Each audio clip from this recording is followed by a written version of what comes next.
Hi, everyone. So nice to see so many familiar faces on Zoom this evening. At least in Israel, it's this evening, but I'm happy. I know we have people here from California and people here from the East Coast and people here from Israel. So this is the only way we can meet like this, other than those of you who will be joining us in Arizona in a few weeks, is over Zoom and get all of our time zones aligned so we can meet and discuss for an hour. So for those of you who don't know me, I think most of you do. My name is Sigal Yaniv Feller. I'm the executive director of JFN Israel. I'm also a lifelong environmentalist, and this is my main field of passion in my professional and personal life. We're very happy to have you here tonight for this special briefing where we decided to combine both Tu B'Shvat that occurred yesterday and the current challenges that we're facing both in Israel and in the States, and to try to make a bit of sense of all of this and figure out modes of action and also how climate change fits into all of it. These are definitely challenging days. I know both for people who are based outside of Israel and for many of us who are based here, these are challenging and very uncomfortable days. And I think every day that goes by, we're trying to better understand what's happening and what we can do about it and what type of power and strength we can do and gain together as a community of funders. And hopefully part of that will be clear to us by the end of this call today. Gil, who you all know, is here. Gil, you can wave for those who don't know you. Gil heads our Green Funders Forum out of JFN Israel. I just want to remind you all that he's a resource for you, and feel free to always reach out to him and contact him. You can share information and you can share your dilemmas and get consultation. Gil has been in the field of environment in Israel over 20 years. And part of what we offer at the Green Funders Forum is Gil's consultations for our members to help you kind of pave your path and figure out your way in funding environmental causes. So use him as a resource and feel free to reach out to him. I also want to make sure I don't forget to invite you to our upcoming conference. Our JFN annual conference is taking place in less than 6 weeks in Phoenix, Arizona.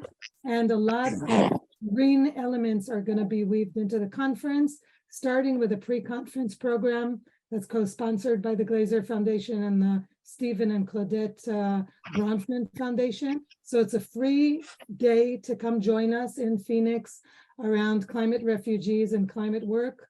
And also throughout the conference, we're going to have a workshop and we're going to have other content. And of course, we've tried to green the conference as much as we could. So I hope to see as many of you as possible join us there in Phoenix. And also to mention to those of you who can't make it, that in March of 24, talk about long-term planning, the annual JFN conference is going to be in Israel. So no excuses. Make your travel plans ahead and take into account that at the end of March, we'll send out dates. Our conference is going to be in Israel, and we promise you there's going to be a lot of climate work around it. And Gil just placed in the chat the link to the conference website so you can see what we're planning. So if you are planning to come to the conference and want to attend our pre-conference program, it's free of charge, but registration is needed. So just make sure to register to it as soon as you can. So without further ado, we have a lot planned for you today, and we have some guest speakers that Gil will introduce. So I'm handing it over to Gil, and I hope we all enjoy our evening together. Thank you, Sigal. I'm really happy to see all of you. And I'm very excited also to report that I see growing action in the field.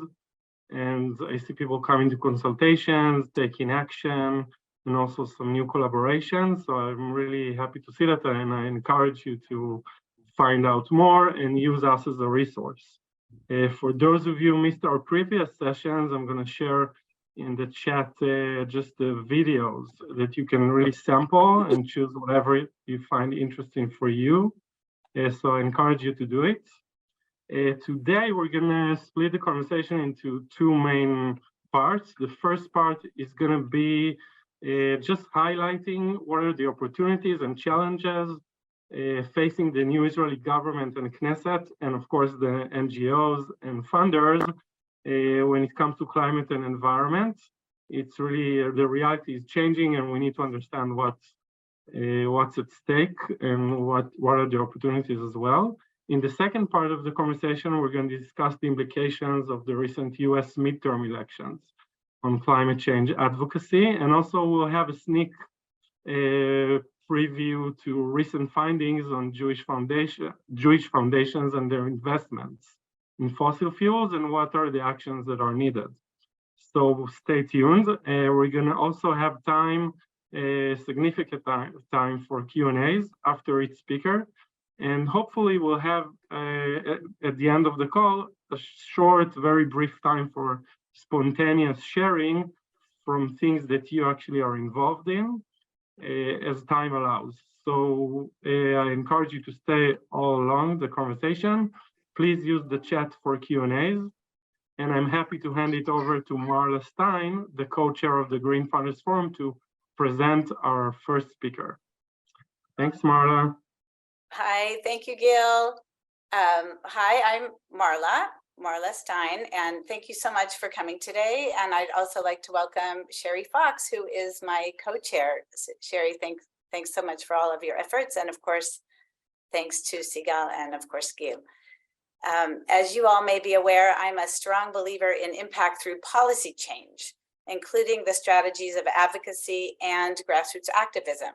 So I'm particularly delighted to present both of our speakers, starting with Rachel Azaria, who has been a lifelong activist and policymaker. Rachel was a Knesset member as part of the coalition between the years 2015 and 2019. And before that, she was the deputy mayor of Jerusalem. Rachel is currently the chair of Life and Environment, the umbrella organization of the Israeli environmental movement. Rachel is also the new director of Dayenu, and she is the author of a recent book called Guided Revolution. Rachel, thanks so much for making the time to be with us. If any of you have questions, please note them in the chat. Welcome, Rachel. Okay, so thank you, Marla. Thank you, Sherry and Sigal and Gil. This is very exciting. It's exciting because, first of all, it's good to see good faces of people that really want to make a difference. And these are times that we really need these kind of working together. So today's Tu B'Shvat, and everyone knows that on Tu B'Shvat, everyone plants trees in Israel. So it's like a big environmental holiday considered. But what people don't know, and I've checked it recently, people don't know that it's also the birthday of the Knesset, of our parliament. It's the first time that our parliament got together in 1949. It's the 74th birthday.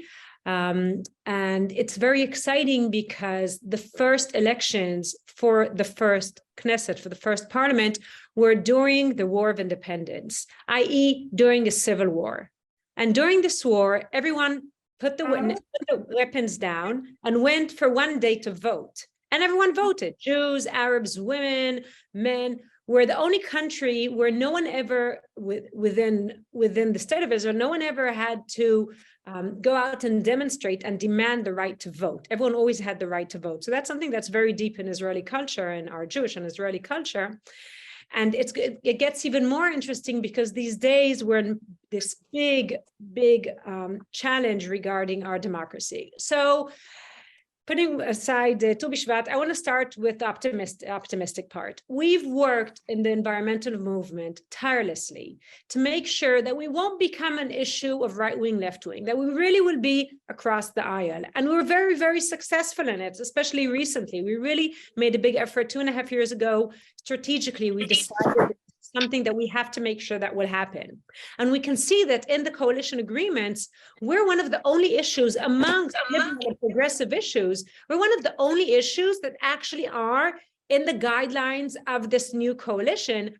There's a lot of good news, decisions regarding climate change, decisions regarding budgets for these issues, a lot of decisions that were within the agreement of the coalition, which is something that is very rare. We don't see any other progressive ideas that are in the coalition. And this is because of a lot of hard work with politicians across the aisle. We really made an effort throughout the time. And we can see that we have a lot of friends also amongst the Likud. We have Gila Gamliel. She was the Minister of Environment, and we think she was a very good Minister of Environment. And also when she was in opposition, and Tamar Zandberg, she's from the left wing. When she was the Minister of Environment, we kept very good terms with Gila Gamliel, the former minister, and she made sure now, again, when the tides changed, she made sure that these issues will be in the decisions of the government. So we can see that we've been successful, and this is very important. And we can see that the issues that have to do with climate change are still being promoted. And this is pretty amazing. And I really think that we need to take a moment and realize how strong the environmental movement in Israel is, and how we know how to cooperate as an environmental movement, that we could make this happen. We don't know of other movements that were successful in this issue, other liberal and progressive movements. So this is number one. The problem is that we won in this challenge, but there is this huge challenge that came with this government that really we have to deal with and we can't ignore. And that is everything that has to do with the judicial overall. What's happening today is that there are major decisions that are trying to change the relationship between the government, the parliament, and the Supreme Court. Israeli government for the past more than a decade has taken a lot of the power away from the parliament. So if in the past, when we wanted to pass legislations that had to do with environmental issues, most of the time we had to convince members of the parliament. And the members of the parliament that we convinced went and convinced other members of parliaments, and coalition and opposition worked together on this. A little more than a decade ago, there was a change in the way our government works. And every decision, every legislation that passes has to get the approval of the government. It wasn't that way in my book, Unguided Revolution. I talk about legislations that we passed in the end of the 90s, the beginning of 2000, 2001, 2002. All these legislations, there were legislations that we worked with the parliament, not necessarily with the government. And more than 10 years ago, it changed. And all the decisions, all the legislations have to be approved by the government. That is new. Now there is another step that's happening, and the government wants to take away the power from the Supreme Court. Why is that so important for every activist in Israel? Because one of the tools that we have to work with, to make sure, to pass legislations or to pass decisions, or to make sure that our ideas will come across and the government will be forced to execute them, is through the Supreme Court. And when weakening the Supreme Court, it means that every form of activism will be harder, and definitely everything that has to do with environment. I'll talk about a few specific examples of what we got through going to the Supreme Court regarding environmental issues. So one has to do with the Haifa, the industrial area in Haifa, the industrial zone. That was a lot of pollution, very challenging. That was one. Everything that has to do with pollution in Eilat area, the Eilat Bay. We've had a lot of success throughout the years, and this is a very strong tool that we've been using. So what is the overall, what's the judicial overall? Why is it extra important when we talk about environmental issues? Whenever one of the changes they want to make is that if you want to go to the Supreme Court, you can go and you can ask for help from the Supreme Court only if it has to do with you specifically. You have to prove that it affects your life specifically.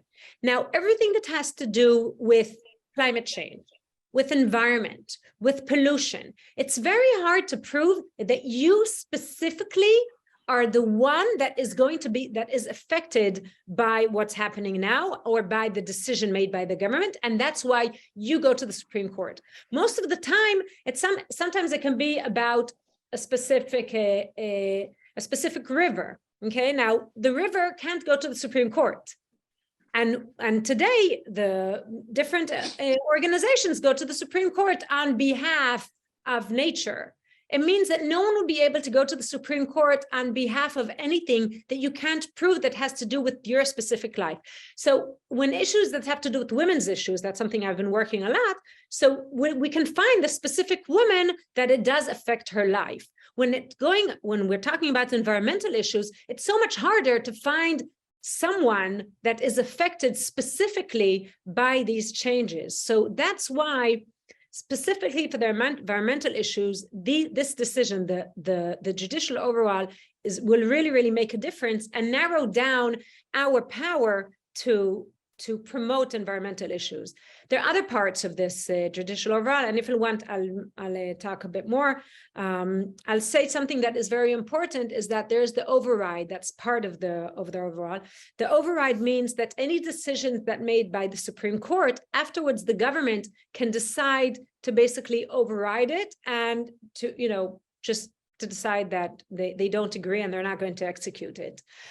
This is something that the government never wants the decisions in the Supreme Court. The government always wants something else. Otherwise, the government wouldn't be the one that answers in the discussions in the Supreme Court. So obviously, nearly anything that is a real game changer, the government will just decide to override.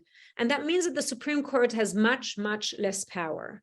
And that has to do with everything. It has to do with activism and specifically with the environmental movement. So what can we do, or before what can we do, one last part. We're finding ourselves in this challenging political situation, and I don't want to get into all the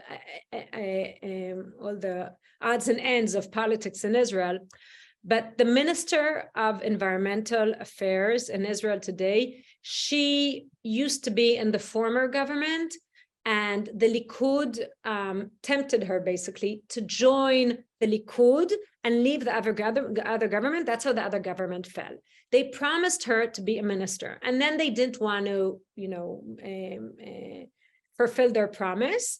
And she put a lot of power to make it happen, never mind. And she became the Minister of Environmental Affairs. What's happening now is that the government is trying to get even with her and take away some of the power from the Environmental Affairs Office. And they did it already with some issues, and we see that it's happening with more issues. On the one hand, that is a big problem. On the other hand, what's happening now is that she needs to fight back. So when she's fighting back, suddenly she says, all these things the rest of the government wants to do, suddenly she says, I'm not sure I want to do it. Okay, and suddenly she's becoming much more pro-environmental because of this political situation. So this is another part of the political situation today in Israel. And so that's what's going on. So basically, what does it mean? It means that the environmental movement in Israel is very strong, that we do know how to play in the political arena and be successful. But it also means that we are in very challenging times, and we can't ignore these challenging times. But at the same time, we see that there are successes. And I just want to say something, one last issue. We've seen enormous success with everything that has to do with environmental affairs in Israel over the past just a year or two. I mean, we are so much ahead than we ever imagined that we'll be. In the press, everyone's talking about it. People understand the movement is growing. And the Supreme Court everywhere, we get so much power. We can also see it with the way our president started the climate association together with Dov Chanin. That's something that we do in Life and Environment, and it's extremely successful. So we see that a lot of this is happening, but at the same time, our challenge is in politics. Even though we were very successful, we see that Israeli politics, we really need to be much more efficient, much more, really know how to execute it and how to make it happen. So working on it very hard. But I think that all the successes that I said show that we are capable of doing it. We need you. You've been very, very helpful, the forum. All of the support that we have to work with politicians, work with the political aspect of our work, everything comes from the forum. So I'm very optimistic. Let's open for questions, and then I'll say some words at the end. Great, thank you, Rachel. There is much to talk about. I got a question in advance asking about the environmental NGOs that recently expressed their objection to the current legislation, and do you see any effect on the relations with the government? Do you still have, like, how does that affect? Because it's basically stating a position that in such sensitive times can affect the way things work. So what do you see happening with the NGO's reaction? Is it making any difference? And also, does it affect the relationships with the NGOs? So I start by saying that we weren't the first. We were careful because we have what to lose.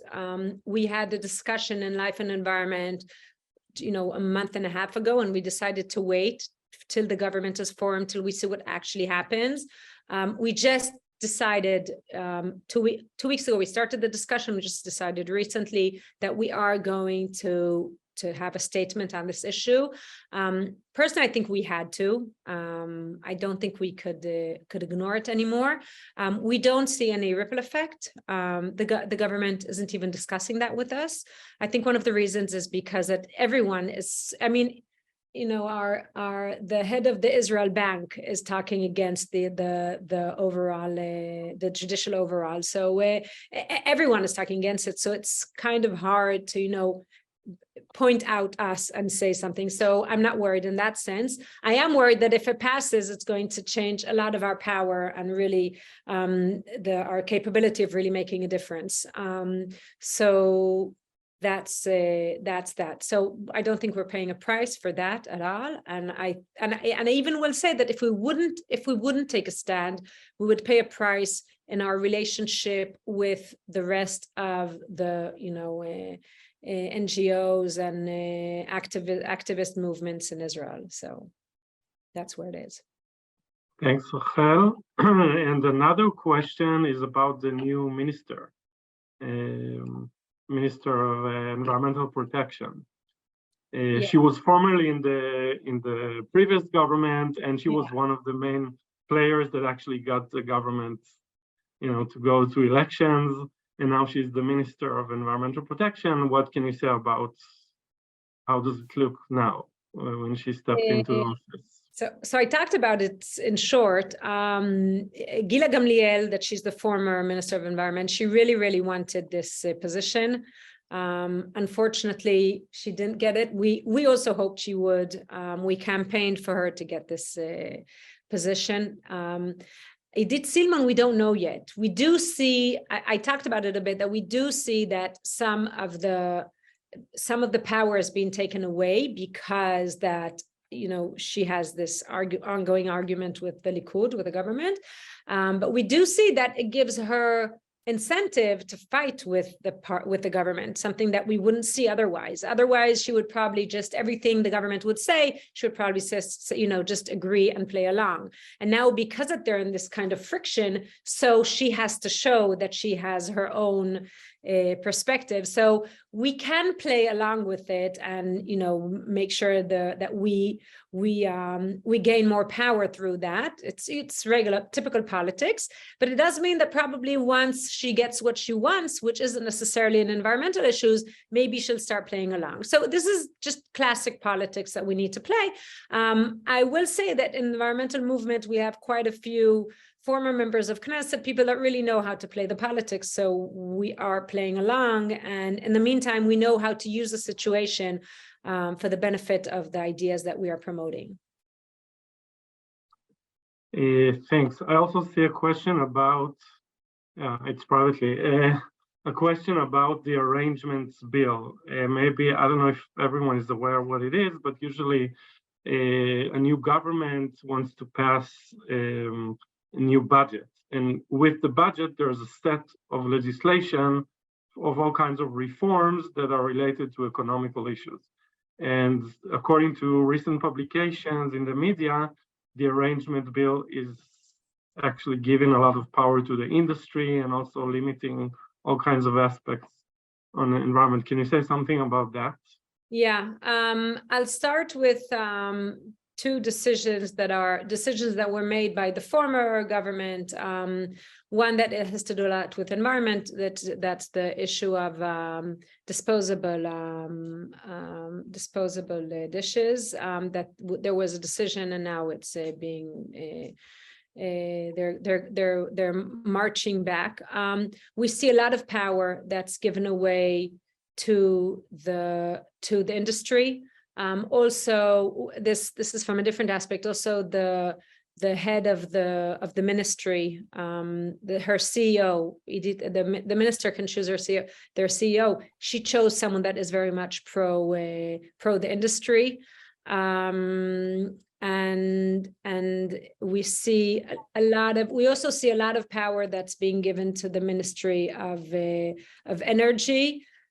So that is marching back. I think that what we're seeing now is that the environmental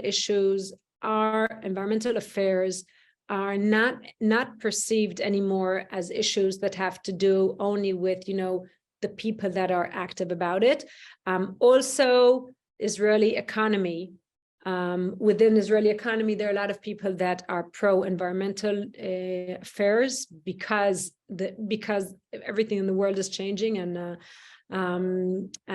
minimizing use of electricity and power and coal. This is something that everyone supports for financial issues. So we do see that makes a difference, but there is a lot of leaning in towards the industry.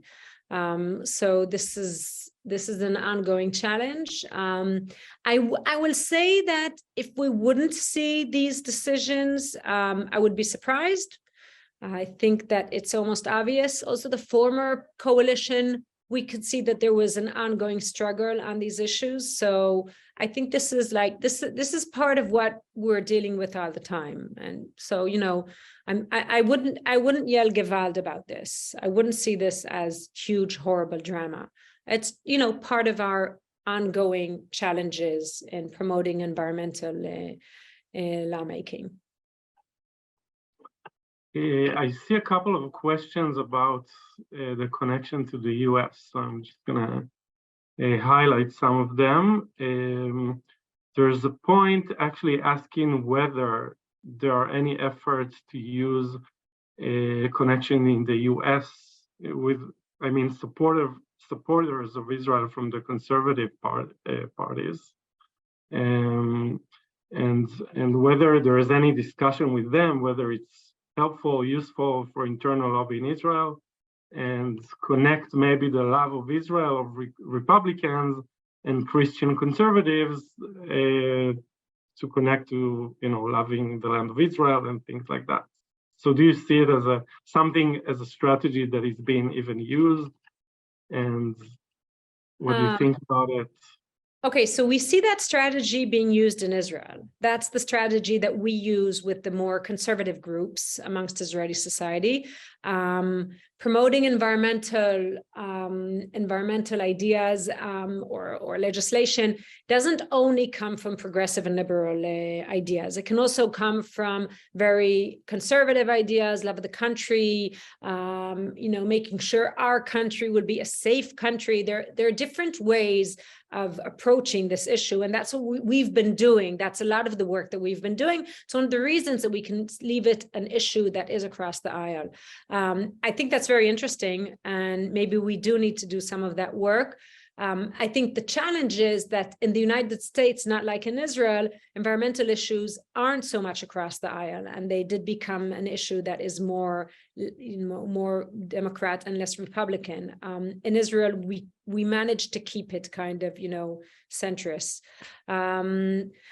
and I think that what this is kind of a relationship that we could make happen. If anyone has ideas how to do that, I think that could be successful. I'll say that we see. I'll say something. I got a comment asking me to say something about where it meets us in Israel. We see that the president, he took the environmental issue very seriously, and that's amazing. And everyone calls for the president to be much more active regarding the judicial overall.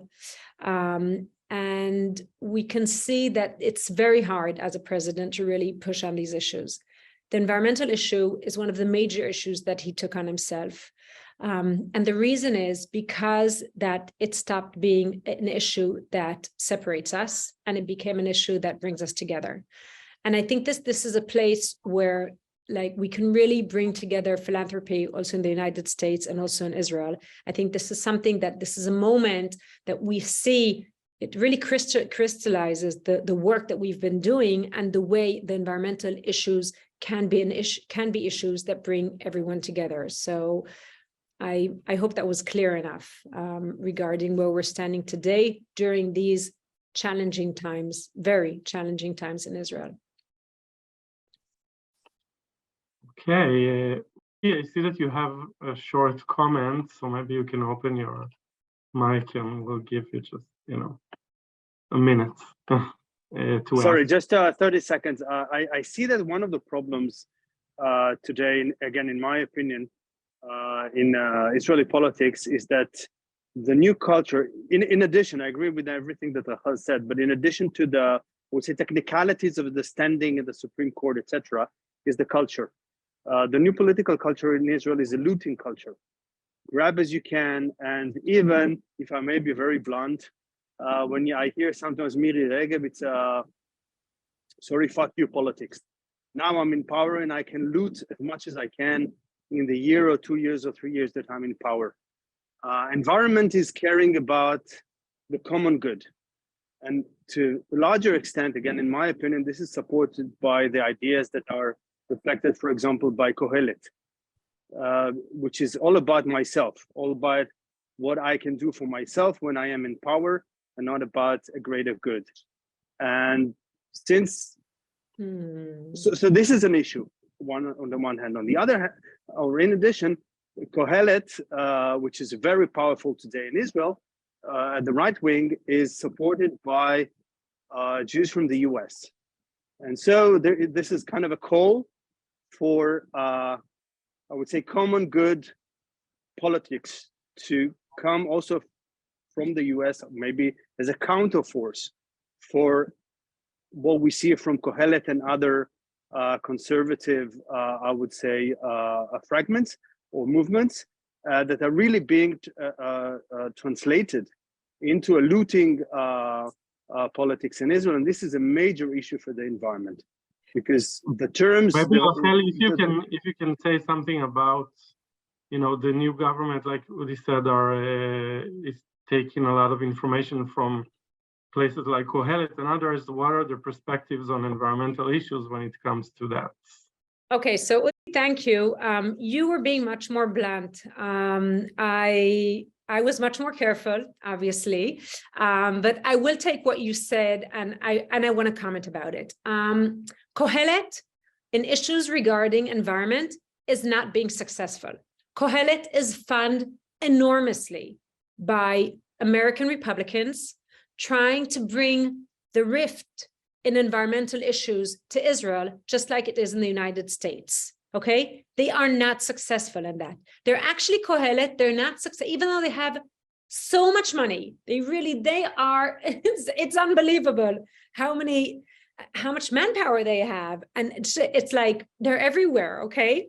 But everything that has to do with environmental issues, with social issues, even though there's a lot of investment in Israel, they're not being successful, okay? So we managed to keep this issue across the aisle because we worked very seriously, but also because the Israeli society it doesn't want to divide in this way, Okay, so this is something that we say, I think the love of the country, something about being educated from a very young age, that we're responsible for our water, we're responsible for the flowers, we're responsible for the animals, we're responsible for the land, for the air, something about that from a bit like Tu B'Shvat, something about that. The education from a very young age makes Kohelet unsuccessful. That is the good news, okay? The bad news is that they have been successful with everything that has to do with the Supreme Court and with the judicial overall. So I think that we need to be focused and realize that they're not successful in our areas, and that means that we can make a difference. And yes, we don't need to have a counter for Kohelet because in issues of environmental issues, but we do need a lot of help to make sure that we're not going to lose everything we have just because of what they're trying to promote regarding the Supreme Court. And the Supreme Court is an asset for their environmental movement. So and this is one of the moments that is pretty amazing to see how strong the environmental movement in Israel is, that even with all of the funding pouring into Kohelet and all the work they're trying to do, they're not successful. But yes, if Udi allowed himself to be blunt, I'll allow myself also to be blunt and to say, we really, really need your support in this specific time to make sure that the efforts of Kohelet are not successful, and to make sure that we can really that we can continue our work and make sure that we don't just lose everything because that they are successful in going against the Supreme Court. So we are doing the work together with all Israeli activists. We're not giving up, and we're part of this large scale coalition. We don't like talking about politics when we talk about environmental issues, but this is like a moment that we can't really ignore it. Environmental issues are across the aisle. We worked hard on this, and also there's something about the Israeli society that makes it possible. We have to make sure that we don't just lose everything during these times. So it's kind of helping us now to keep what we have, to continue our work. And I think that for the long run, once we're successful in these issues, we will see real huge progress. I'm very, very optimistic about the place of the environmental issues in Israeli society. So if there are no more questions, Udi, I think you kind of... Maybe, sorry. maybe just a bit. I want you to pay attention to the comments in the chat from just sharing information about bipartisan work in the US, and also from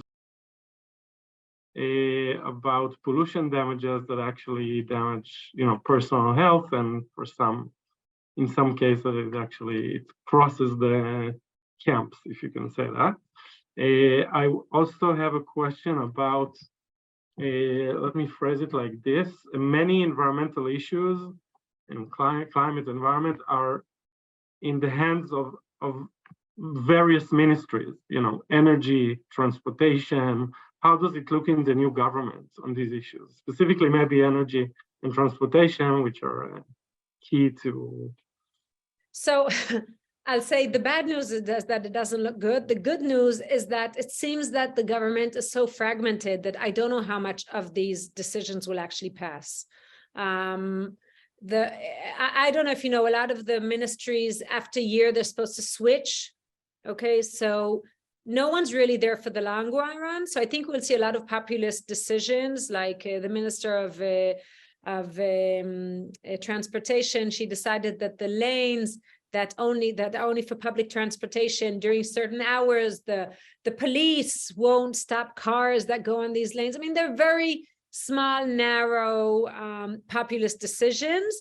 That's the way I see it. I don't think there'll be major decisions, and I don't think I think that because we're in such a populist era, that no one is coming and working long-term work. So I don't think they'll actually come to the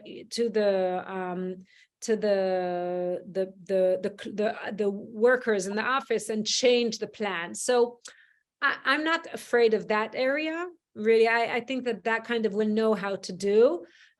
We also see a lot of work within the municipalities, the cities. People demand public transportation. People demand good public transportation, good trains, a good railroad system. Everyone is standing in traffic all the time. So the solutions are pretty clear, and I don't think that will something that will be affected. I think there's the major issue that we're dealing with. I think that we have very good structure in the environmental movement and the environmental issues in the government. So I don't think that will be very, that's the way I see it. That's our prediction. Time will tell. Rachel, thank you so much. I think Thank it's you. very informative and much more to discuss. And of course, we can reach out to you, and you can all reach out to me as well if you want to connect to anyone to follow And I this just process. say that this is very exciting. I know that it's, it's your time is very precious, and to see so many people here together working for the environmental movement in Israel, it is very, very, very exciting, and we're very thankful for that. And that's it. So thank you. Thank you very much. Thank you, Rachel. Thanks, Gil. I am now delighted to introduce our second speaker, Rabbi Jennie Rosenn. Jennie is the founder and CEO of Dayenu, the leading NGO mobilizing the American Jewish community to confront the climate crisis through advocacy and political action. Before founding Dayenu, Jennie served as a vice president of HIAS and was the director of Jewish Life and Values Program at the Nathan Cummings Foundation. After being ordained at the Hebrew Union College, Jennie served as rabbi at Columbia Barnard Hillel. Jennie was a recipient of the prestigious Wexner Graduate Fellowship and has twice been named one of the Forward's 50 most influential Jews in America. Jennie will share insights on the recent US midterm elections regarding climate, and will share findings from Dayenu's recent report on Jewish foundations and investments in fossil fuels.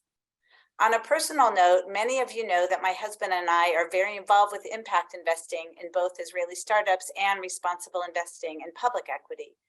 This journey began precisely because we wanted to align our philanthropy and the environment with our investments. And we were frankly shocked when various investment managers just suggested we should invest in fossil fuel companies and then just give more money away. That started a long journey, and we refused to work at cross purposes. So I personally applaud Dayenu's efforts in advocating for fossil-free and green investing. Welcome, Jennie. Thanks, Marla. Really wonderful to be with you all. And I'm excited also about how the Green Funders Forum is also expanding into the United States as well. Tremendous synergy there. As Marla said, I'm Rabbi Jennie Rosenn, and I founded Dayenu nearly 3 years ago, really to mobilize the American Jewish community to do everything in our power to confront the climate crisis. We like to say with spiritual audacity and bold political action. So we are building a multi-generational, spiritually rooted Jewish climate movement here in the United States. In other words, harnessing people power to bring about real change. Marla opened really with the importance of both advocacy and grassroots organizing. And that's really at the core of Dayenu's work, the 100 Dayenu circles across the country, and campaigns like Hear the Call, mobilizing thousands of Jews to help pass the Inflation Reduction Act, and Chutzpah 2022 to get out the vote. And we run trainings and organizing and a lot of focus with young people and building something multi-generational. So because over the last few years, we've engaged in both policy advocacy and nonpartisan get out the vote campaigns, I was really delighted when Gil invited me to share some of what we've learned along the way. And then as well to share some of our findings from our recent report. So what are we learning from this political moment in the United States? I don't need to tell you, the stakes are really high. We know this. Scientists tell us we have less than 10 years to really transition our economy and our society from one that depends on fossil fuels to clean energy. And this rapid transformation really requires a kind of scope and scale that is far beyond what any individual or even any individual institution can do. So we know that policy change is needed, as Rachel spoke about so beautifully. And this means that every election needs to be a climate election. That in order to really adopt and implement these kinds of policy changes, we need to change the political landscape. And we need to elect, policymakers who have the chutzpah to take bold climate action. So I think to best understand the climate context in 2022 midterm elections, we really need to start by unpacking what was the first ever piece of meaningful federal climate legislation in the United States, the Inflation Reduction Act, perhaps the worst named piece of legislation ever, and also to look at what brought it about, because I think there's a lot to learn from that as well. So that takes us to what I think is the second learning, which is that movements catalyze change. A critical development that some of you may know of, in 2017, the youth-led Sunrise movement was formed, and it came into the public eye really in 2019, the Sunrise movement, after they staged a sit-in in Speaker Pelosi's office, which you can see here on the left. And at the time, they were calling for Nancy Pelosi to allow a vote on what was then actually a very little-known policy framework, what was the Green New Deal, which really connected the climate crisis to achieving other social aims like job creation. And I mention this because it really is the foundational concept for what became Build Back Better and what ultimately became the Inflation Reduction Act. I have to say that the grassroots organizing was not only among young people, it was also around faith communities. I have here a picture of 3 of the New Jersey rabbis who were part of one of the 16 Hear the Call actions we organized at senators' doorsteps, sounding the shofar to call for a just green recovery. And all of this organizing really bore fruit. Political candidates felt in 2020 and again in 2022 really felt pressure to make climate a top issue. And in some ways got into almost a competition as to who had the boldest plan.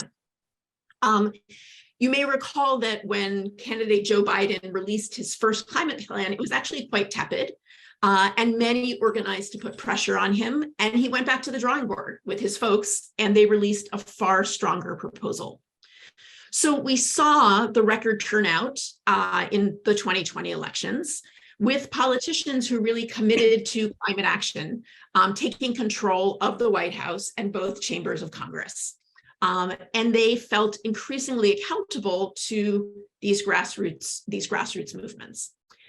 The third kind of gleaning, I think, is that climate has become a mainstream top tier issue in the United States.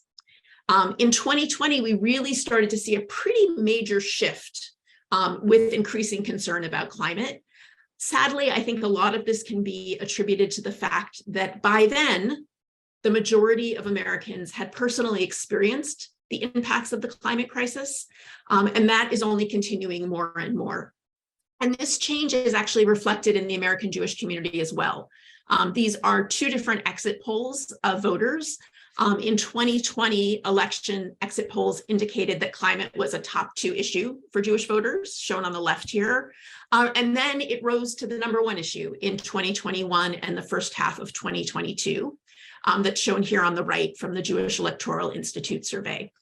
I think it's worth noting actually that this is heavily influenced, not surprisingly, by young Jews and young Jewish voters. So from President Biden's first day in office, he was really pushing a sweeping economic recovery and social change agenda known as Build Back Better, which really centered climate action. But again, you're beginning to see climate action really as part of a larger social agenda and an investment in growth agenda, no longer pitting climate against growth. And so the just green recovery, this really represented a fundamental shift. Climate action was no longer just like a nice to have, right? It became really central. And it was billed as synonymous with prosperity and growth. So the climate action that's reflected in the Green New Deal, which became Build Back Better, which became the Inflation Reduction Act, that whole orientation is sort of a shift from what we call sticks, to carrots, and most meaningfully to investment and to job creation. So the whole process was a bit of a roller coaster. For those of you who followed it closely, it was quite dramatic over an 18-month period to pass this legislation. But a broad coalition of advocates, including Dayenu and faith allies, kept the pressure on Congress and the administration to pass comprehensive climate legislation. So ultimately, this bill, and I should say, it is not perfect. There's a lot we can say about some of the side deals that were made and what was left out, but it represents really this first ever piece of historic investment, $370 billion in clean energy investments.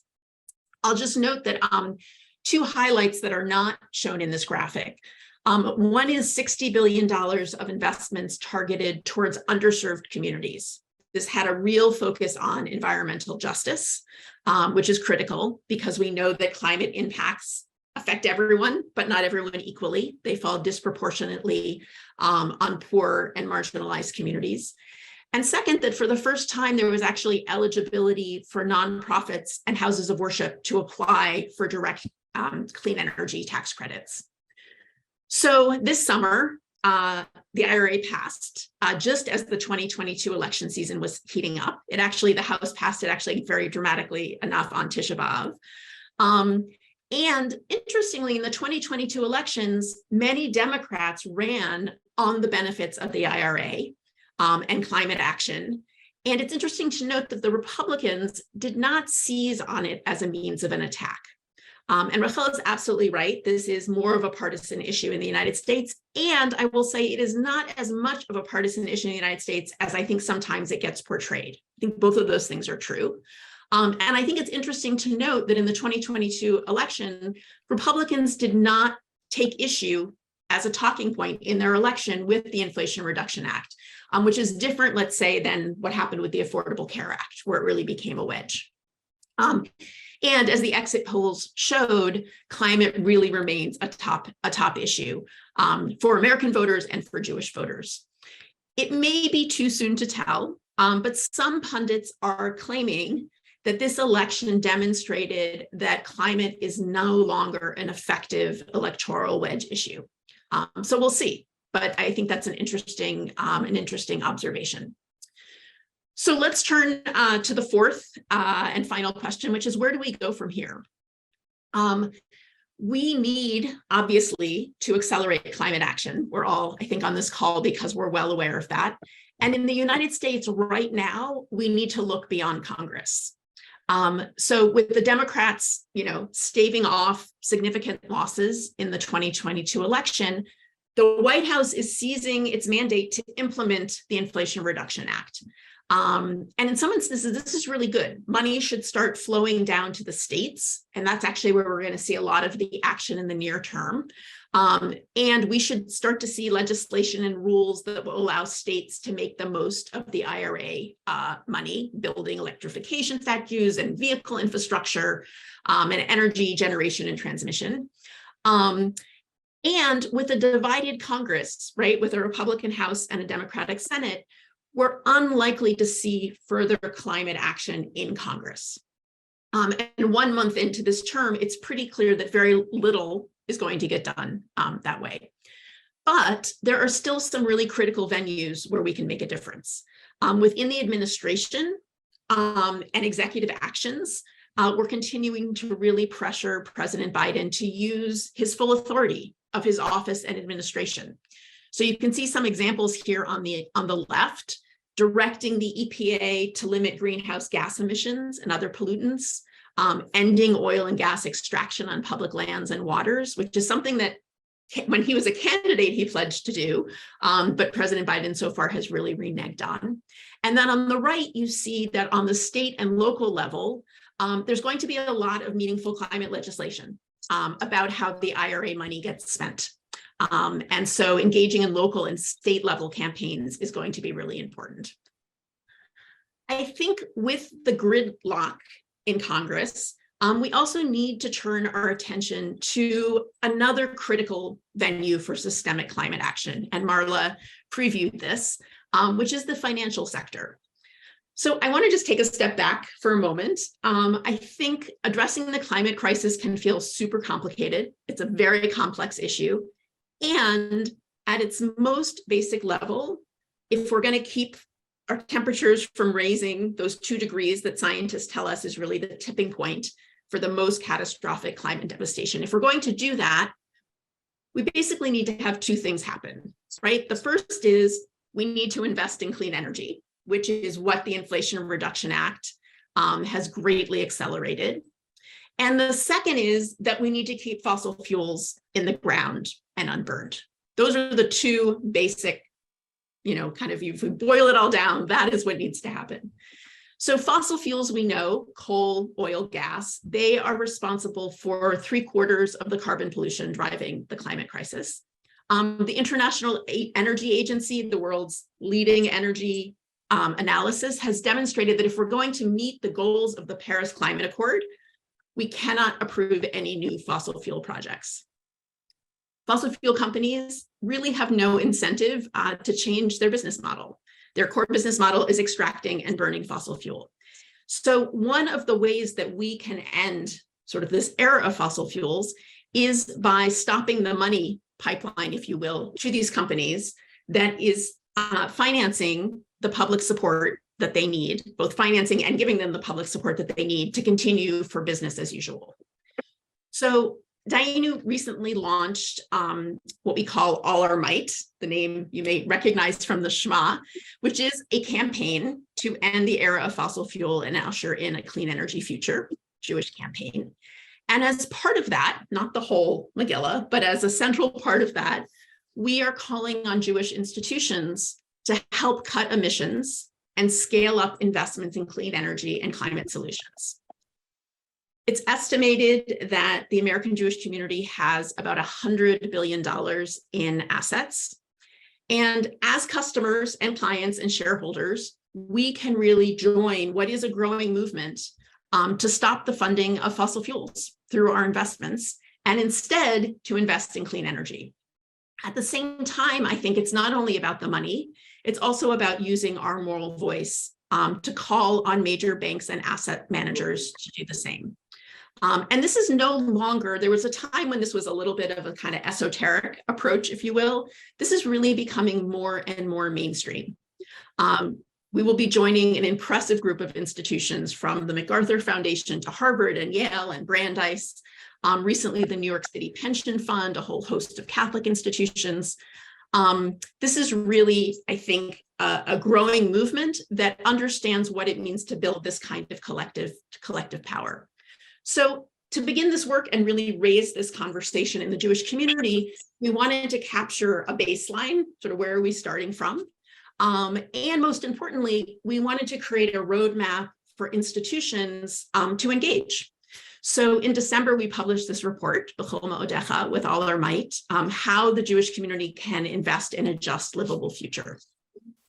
And in this report, we analyzed all publicly available records of 3 different kind of groups, if you will, the 4 major denominational movements, the 20 federations and their Jewish community foundations that are of the largest Jewish communities, as well as the National Federation body, and the 20 largest endowed American Jewish foundations.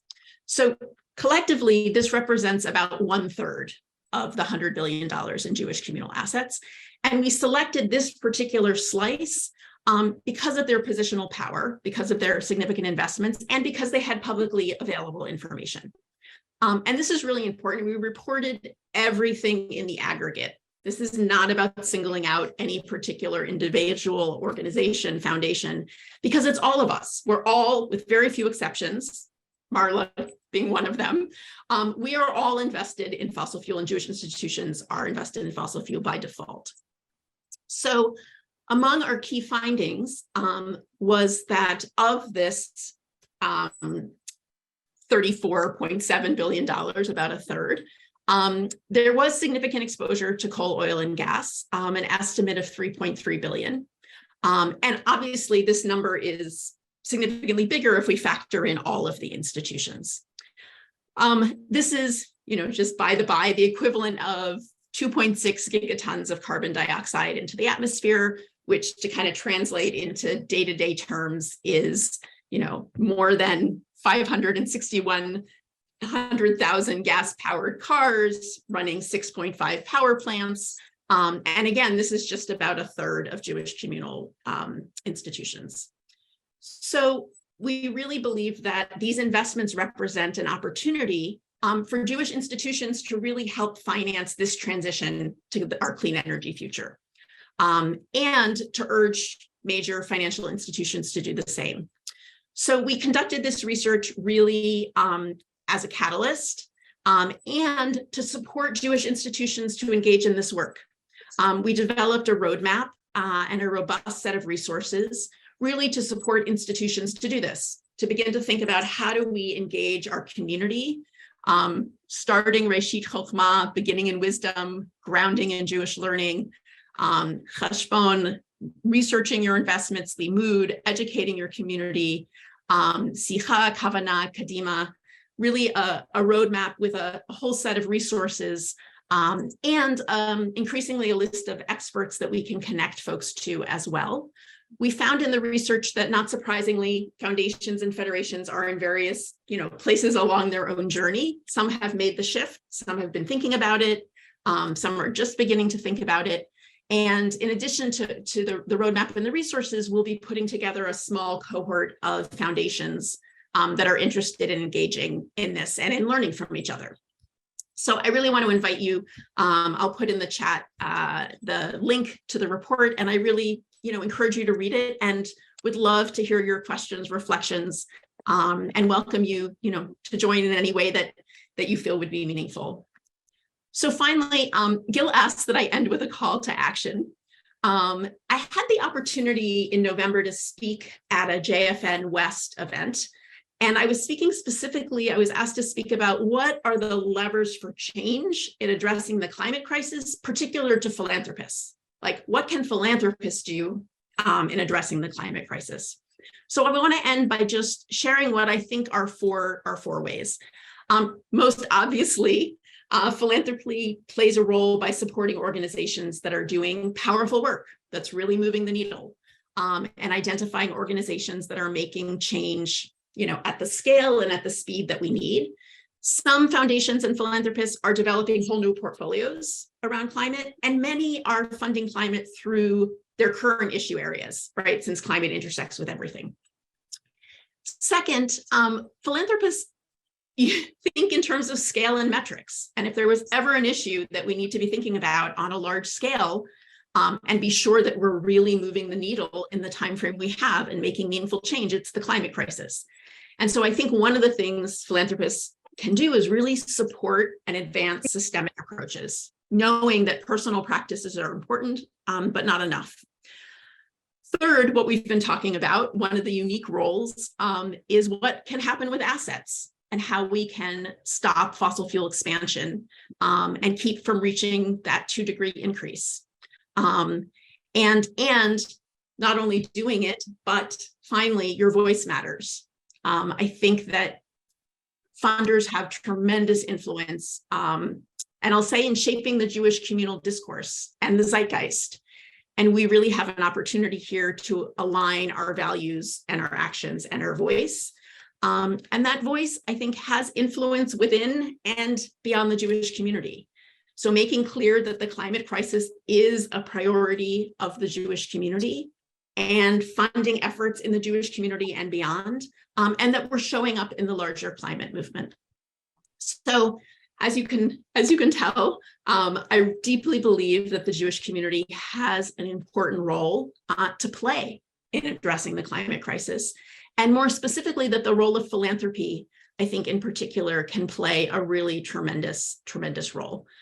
This is the existential crisis of our time, and it's really going to take all of us. So thank you, and I really look forward to questions and conversation. Thank you so much, Jenny. Such a powerful message. I wanted to raise some questions that I got, and also please feel free to write down in the chat. We still have a few minutes to take questions. I think there are some questions about how to start internal conversation on investments in foundations, and also I got a question about, do you recommend specific consultants, or how does it work when a foundation wants to look at its investments? Yeah, so we absolutely, first of all, we're obviously not financial advisors. We don't even play them on TV, as the American joke goes. But there is a growing list of folks who this is what they specialize in. And we are kind of growing a cadre of folks that we can refer foundations to. We also are increasingly making connections between institutions and foundations that have been through this process, who can also be kind of coaches or resources to other institutions. And finally, yes, we have actually a fairly extensive kind of guide for beginning to have these conversations internally. Obviously, in a foundational context, every foundation is different. The dynamics are different. The family dynamics sometimes are different. But we have a kind of conversational guide and really a set of steps to begin to have those conversations internally. Because it's not, as you can see from the roadmap, it's not just about moving your money. And often the conversations that you're having with your asset managers are an incredibly important part of the process as well. So following really all of those steps, and yes, offering support. That is really what we're seeking to create, is a whole support network for institutions to do this. Great, thanks. I see an issue raised here. Maybe I can summarize it. That, you know, it's very important to promote infrastructures and clean energy, but when it comes to actually implementing, there is an example here about charging stations, you know, that they need maintenance, and sometimes the implementation on the ground looks really bad and actually creates damage. What do you have to say about the gap between, you know, the big policies and the implementation, and maybe even what's the role of philanthropy, if there is any, in this gap? Yeah, I think that that's, you know, where the rubber hits the road. Is in the implementation. And I think that that's actually part of where the state work becomes so important, and even the local work, because how that money then gets used and how quickly it gets used, and in which communities it gets used and how equitably it gets used is all playing out on the local and state level. And so I think that the name of the game very much in this period is going to be less focused on federal policy and much more on local policy. And that's where you start to see, you know, where is the infrastructure really being built and how is it being rolled out? And that's also, frankly, where justice becomes really important. What communities are part of that conversation, and where is clean energy being made available? I also think, and this speaks to I'm not sure who asked this question, but Bill McKibben, a colleague and friend, often says, you know, winning slowly is losing. Because there are a lot of things where we have time. This is not one of those. And so that's where identifying, I think, the key levers becomes so important. Doing a little bit of everything isn't really going to move the needle. And so I think anything that can help to accelerate and accelerate the things that are really going to be transformational is where we need to keep our eye on. That's very important. And I just want to mention that I'm actually finalizing a mapping of the field. And one of the things that we see is that surprisingly, most of the funding is not directed to the main core, you know, issues or levers for change. For example, transportation, energy, things like that are not being addressed well by philanthropy, and we need to be really focused. So I really invite all of you to continue the conversation at the Green Funders Forum sessions. And also, we're going to have a special workshop at the JFN conference leading up to build a new sort of Green Funders Forum in North America, so you can all enjoy our resources and each other. and act together also in North America. So we're going to continue, supporting what's going on in Israel, but it's a great opportunity to meet and discuss these exact issues. And also regarding your remark about climate justice or facing, environmental justice, we're going to have a pre-conference tour directed exactly to addressing these issues.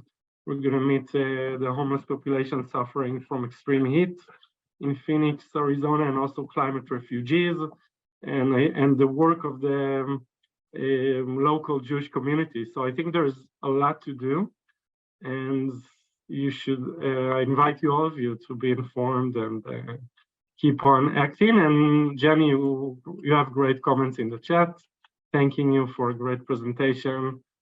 So really, thank you for all that you do and for being a partner, and we'll continue this conversation. Really excited to see this growing, both in Israel and in the United States. So Thank you, Jenny. We just wanted to thank all of you for joining us, and hope to see all of you on our future calls. We have a lot of programming planned for this year, and we'll be in touch through our emailing list. Hope to see many of you at the conference in Arizona. And we remind you that our door is always open with ideas. If you want to share or want to request for us to hold programs about different topics around the issue of climate change or environment, challenge us, and we'd be happy to pick up on the challenge and develop the programming to fit the needs where you're at, what you're interested in, what would be helpful for you and your philanthropy in the field. And so good luck to everyone. And Tu B'Shvat Sameach.